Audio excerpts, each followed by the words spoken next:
Section 3.2b,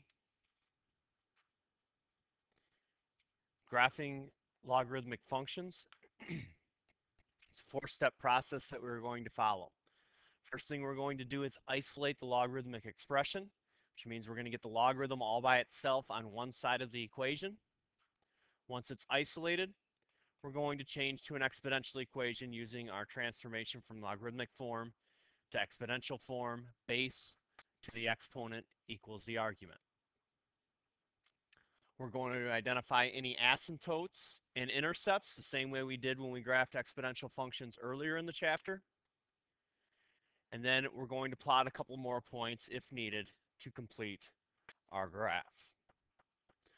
So once we change to an exponential equation, it's just like graphing the exponentials that we did earlier on in the chapter, where we know that any exponential by itself gets closer and closer and closer to zero, which is going to help us identify where the asymptote line is.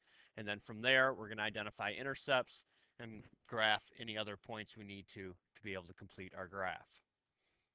Okay, reviewing what we did earlier in the chapter, just looking at a simple exponential function here. We know that this exponential function is going to have a horizontal asymptote at, we know this exponential gets closer and closer and closer to zero. So y is getting closer to zero. There's our horizontal asymptote. X-intercept.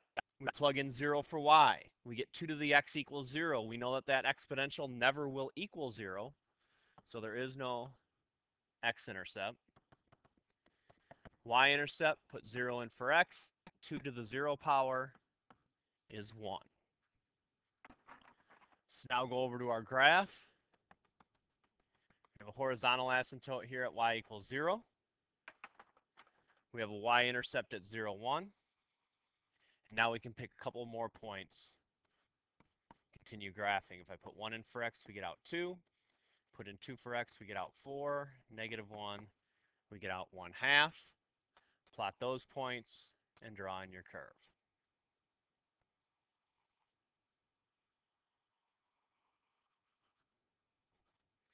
There's our exponential function. That same process is what we're going to use today, but we first need to get it in exponential form by transforming it from logarithmic to exponential. So in this case, we want to rewrite this as an exponential. To do that, we need to first isolate the logarithmic expression. Log base 2 of x is already by itself. So we're going to go to exponential form. Base to the exponent equals the argument. So 2 to the y power equals x. That's the exponential now that we are going to use to graph this function.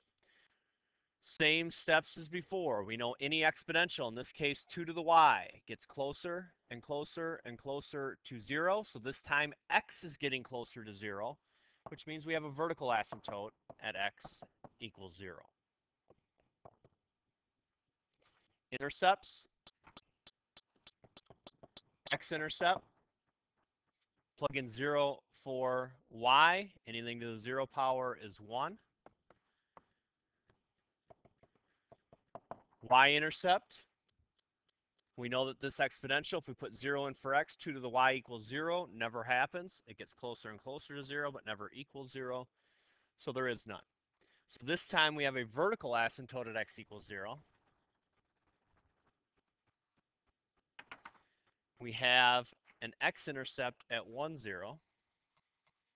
And now again, we're going to complete an xy chart to find a couple more values. This time we're going to plug in for y. If I put 1 in for y, we're going to get out 2 for x. Plug in 2 for y, we get out 4. Negative 1 for y, we get out 1/2. So the ordered pair 2, 1, 4, 2, 1/2, negative 1.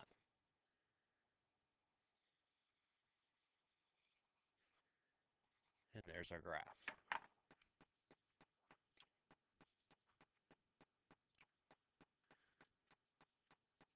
Letter A. First thing, we're going to change again to an exponential. The base, remember, on a common logarithm, if it is not given, is understood to be 10. So we know this is base 10 right here, even though it's not written. Base to the exponent equals the argument.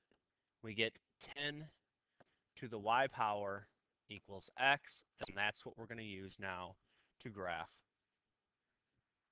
our equation.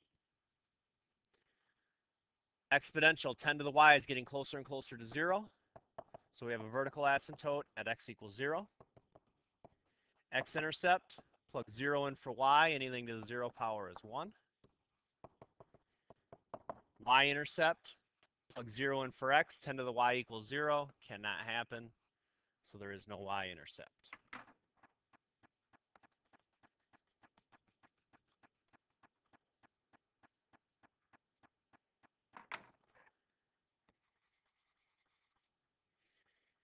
Pick some more values here to complete our graph. If I put in 1 for y, we're going to get out 10. Put in -1 for y, we're going to get out 1/10. So we have a point at 10, 1, and at 1/10, -1.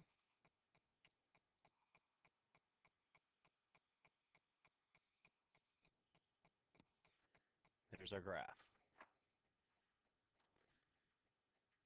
Letter B, base to the exponent equals the argument. Our logarithm's already by itself. Again, base 10 to the exponent equals the argument. We end up with 10 to the y equals x minus 1. We want to now solve this for x. So we get x equals 10 to the y plus 1. That's the exponential now that we are going to graph. Vertical asymptote. This exponential 10 to the y by itself gets closer and closer to 0. So x is getting closer to 0 plus 1. Our vertical asymptote is at x equals 1. X-intercept. Plug in 0 for y. Anything to the 0 power is 1.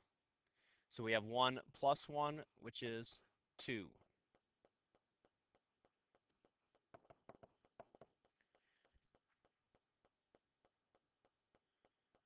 Y-intercept. Plug in 0 for x. If I plug in 0 for x right here, put 0 in for x, subtract the 1 over, 10 to the y equals -1. We know an exponential never equals a negative number. So once again, there is no y-intercept. Vertical asymptote at x equals 1.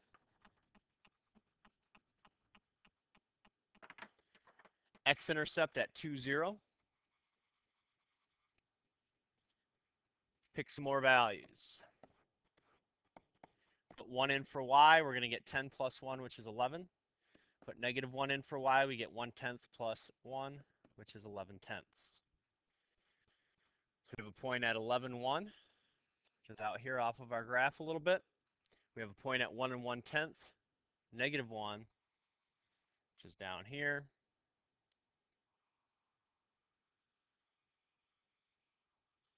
There's our graph.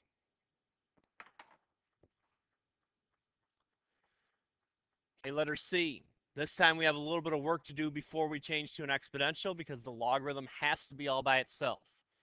So I'm going to subtract the 2 over. Y minus 2 equals log base 10 of x. Now the logarithm is isolated, so now we can change to an exponential. Base 10 to the exponent equals the argument. We get 10 to the y minus 2 equals x. That's what we are going to look at to sketch our graph. Vertical asymptote. Any exponential all by itself gets closer and closer to 0, so x is getting closer to 0.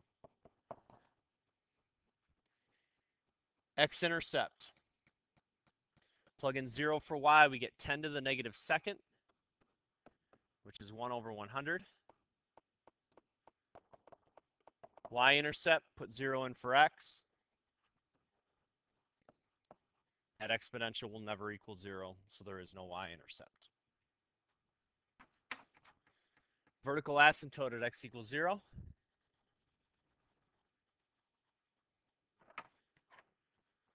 X-intercept at 1/100th, 0. So just to the right of the origin here.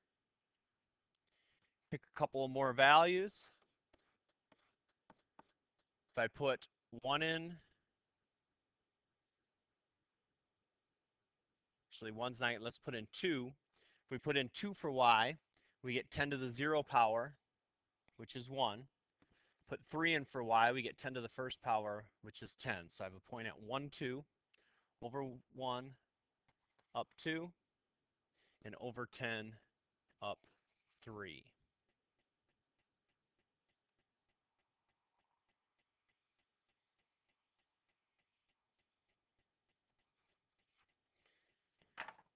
There's our graph for C.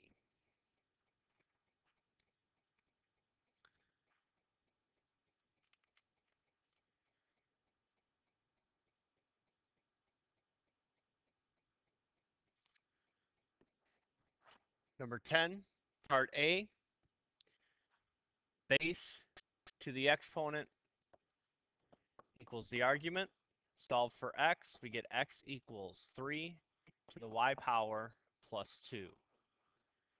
That is what we are going to use to graph this equation.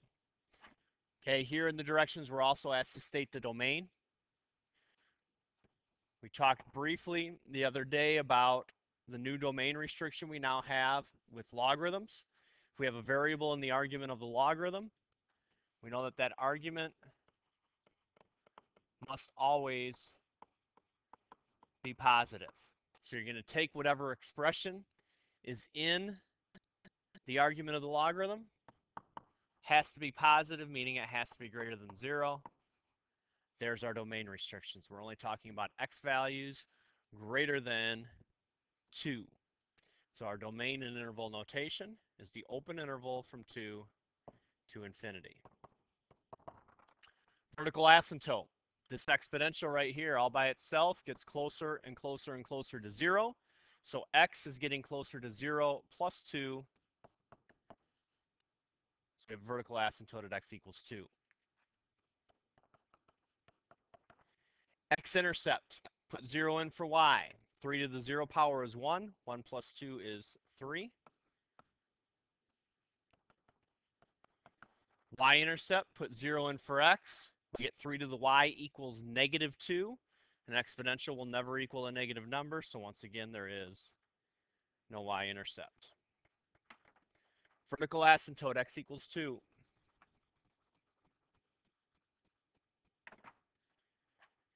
X-intercept at 3, 0.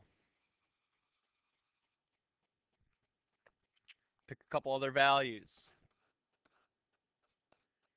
If I put 1 in for y, we get out 5. If I put negative 1 in for y, we get 1/3 plus 2, 2 1/3, or 7/3. So point at 5, 1, and 2 1/3, negative 1.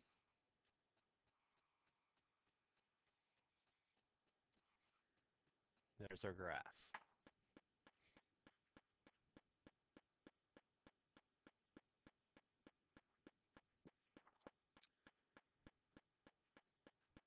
Letter B, base to the exponent equals the argument.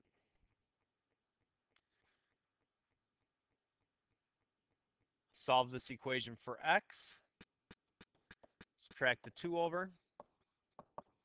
Divide by negative 1, we end up with x equals 2 minus e to the y. There's the exponential we're looking at. Need to identify the domain. Take the argument of the logarithm. We know it has to be positive. Subtract the 2 over. Divide by negative 1. Don't forget to flip your inequality symbol.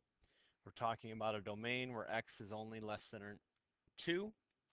So our domain interval notation, negative infinity to 2, open. Vertical asymptote. Exponential by itself gets closer and closer to 0. So x is getting closer to 2 minus 0. X equals 2 is our vertical asymptote. X-intercept, plug 0 in for y. Anything to the 0 power is 1. 2 minus 1 is 1.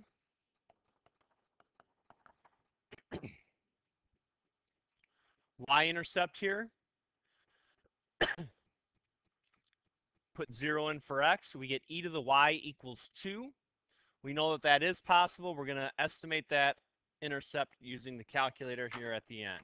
So right now I need to pick some other values. So all we know right now is a vertical asymptote at x equals 2. X-intercept at 1, 0. And we're going to pick a couple more values for y. Let's plug in 1 and plug in 2. And now we are going to go to our calculator to get these values.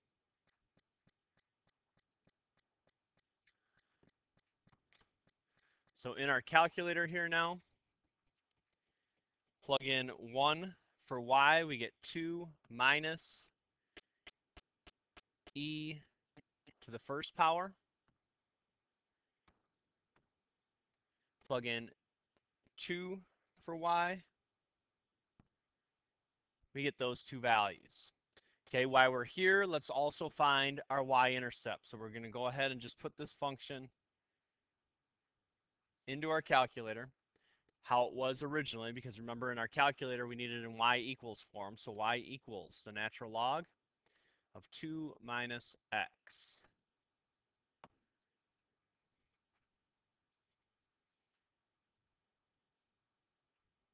Calculate. We want to know for a specific value, when x is 0, what do we get out? 0.693. So let's go ahead and record that along with the 2 points that we found here.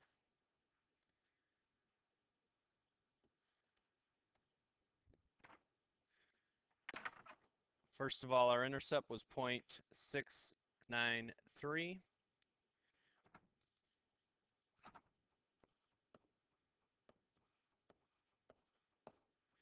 Other 2 points we found with the calculator were at negative 0.718 and negative 5.389.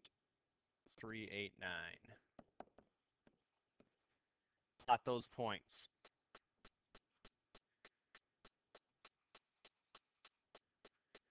Negative 5.3 up to.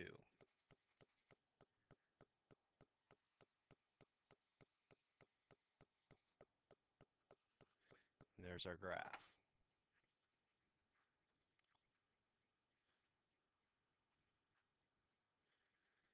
Last one here, C. Base to the exponent equals the argument. We're solving this for x. We get x squared equals 10 to the y plus 1. Finish solving for x by taking the square root of both sides. So this is what we are looking at for our graph. Let's look at the domain. That has to be greater than or equal to 0. Remember, when we have a quadratic inequality, we find the critical points, plot those on a number line, and then see where we shade. So our two critical points are going to be at plus or minus 1. We know that each of those are going to be open. Test values, if I put negative 2 in, negative 2 squared is 4. 4 minus 1 is greater than 0, so I'm going to shade everything out here. In the middle, if I put 0 in here, I get negative 1 is greater than 0. That's not true. Put in positive 2, 2 squared is 4 minus 1. So I'm going to shade those two areas, which means our domain then is at 2 intervals from negative infinity to negative 1 and from 1 out to infinity.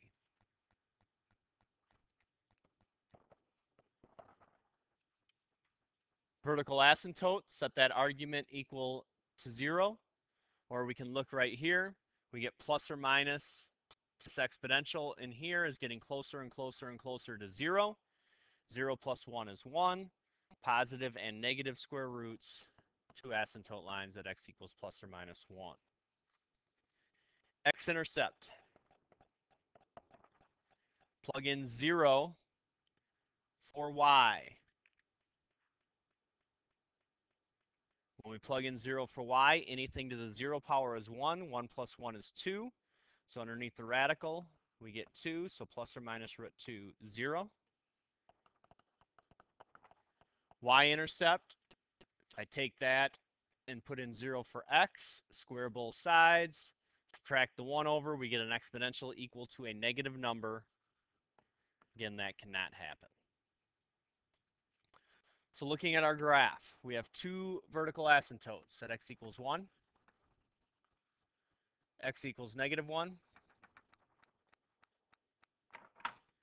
We have two x-intercepts at root 2 and negative root 2.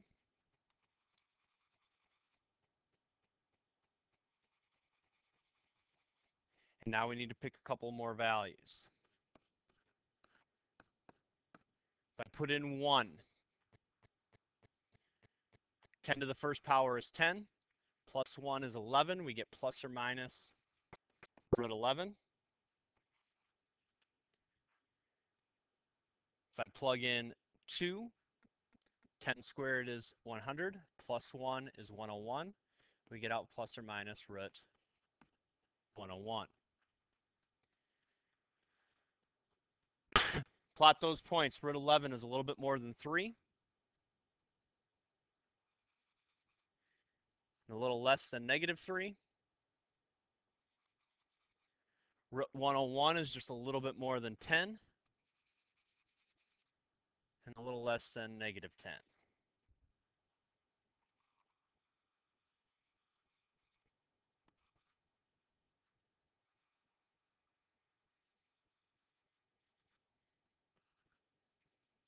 There's our graph.